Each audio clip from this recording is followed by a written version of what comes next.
The string-like substance continued to tangle all over her body. Finally, she was completely restricted and could no longer move.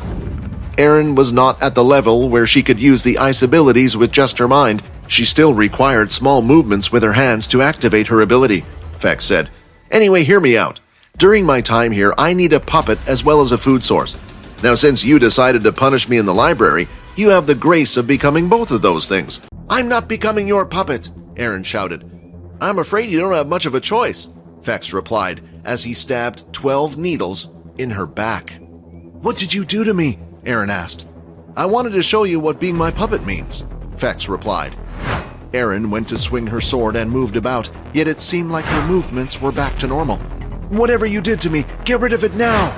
She lunged forward and swung down her sword. However, as she did, Fex moved a single fingertip, and concurrently, the course of her sword changed, missing the target and merely swinging to the side. My body, did it just move on its own? It was a strange feeling for Erin to suddenly lose control like that. He was now moving his fingers at an incredibly fast speed, and for every different action that he did, it would move Erin's body.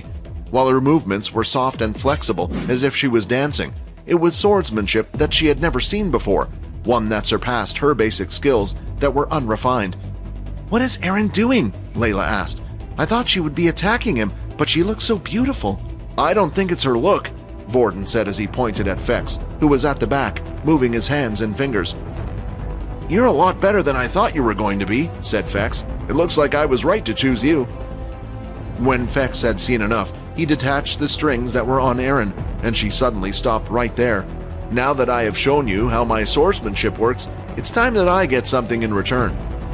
Walking towards the lady, step by step, Fex got closer, and right now, there wasn't a thing she could do to stop him. I can't take this anymore. It's not fair on Erin. We forced her into this, and it's clear that she doesn't want to go through with it. What if he's planning to turn her? I'm going, Vorden said as he barged through the roof door. Wait, Quinn shouted. They were so close that Quinn didn't want to ruin the deal they had, but after hearing Vorden's words, Quinn realized how selfish he was being.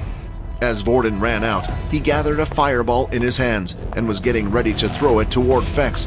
However, just as Vorden was about to let the flames go, Erin's body had moved and was now right in front of him. How dirty! Vorden shouted. You're going to use her as a shield? Why don't you fight yourself? Then, a gust of wind seemed to go straight past Vorden as he felt his hair rise.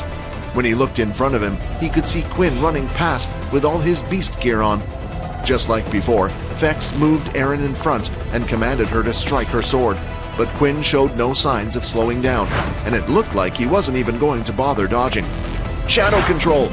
Want to watch more episodes of my vampire system? Follow Pocket FM Fantasy Chronicles.